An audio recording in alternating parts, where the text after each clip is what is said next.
東行新城嘅隻樓盤電影，可以講緊東行新城3期麼？以後會唔會更加平呢？有好幾位粉絲問到我嗰隻問題，表達咗佢自己嘅擔憂。當然，亦冇排除有啲根本上唔係有關注過嗰隻樓盤，所以嗰隻視頻係出俾打算喺呢度附近買房嘅人睇嘅。嗰隻樓盤有啲咩缺點呢？今日就用一個視頻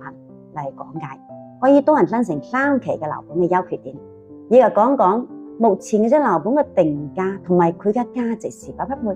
東行新城3期係2009年攞嘅地，咁佢攞地嘅時間同1期一齊攞嘅，一共係分為6棟，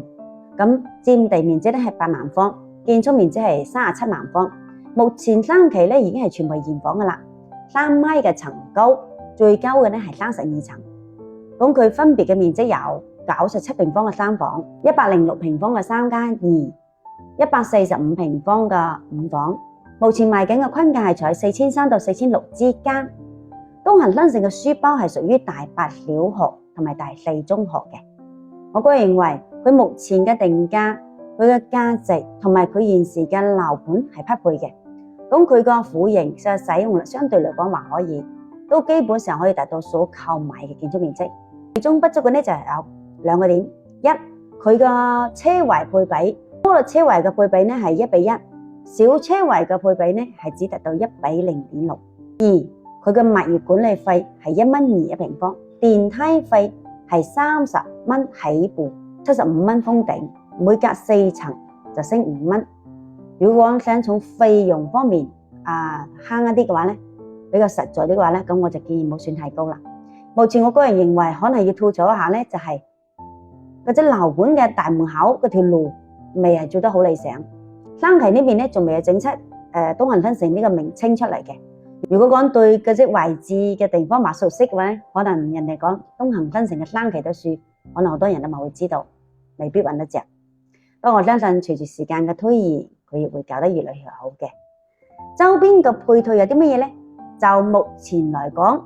圍繞住超市距離嗰隻樓盤步行咧，基本上10分鐘左右都已經到達啦。有個頭雲新慶去到人民醫院開車大約12分鐘嘅路程。嗰隻樓盤嘅書包資源係大8小學、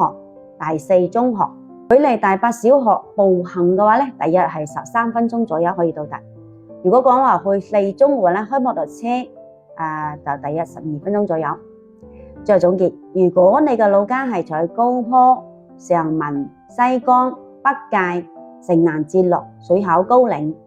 橫查、鎮龍方向嘅，城北、金洞、慈洞、珠沙方向嘅，咁你嘅需求係想要一個現房，手上有9到12萬蚊嘅首付，月供又可以接受1500蚊到1800蚊之間，又想要3房或者4房嘅話，咁屋企咧又有老人家幫手帶小朋友，又希望你嘅囡上小學係方便一啲嘅，可以接受小朋友放在大8小學上學嘅。咁未來個中學咧係直接上大4中學嘅，亦可以接受咁樣嘅一個路程嘅話，咁我建議你可以睇睇呢個樓盤。如果你嘅老家係屬於新寶、獅河、大城、紅觀、白石、懷鄉、茶山、桂子、前排呢一帶嘅，咁我建議你避免試呢度啦。我係麗麗，一個15年嘅房產人，可以將一個房同你講得非常之清楚透徹。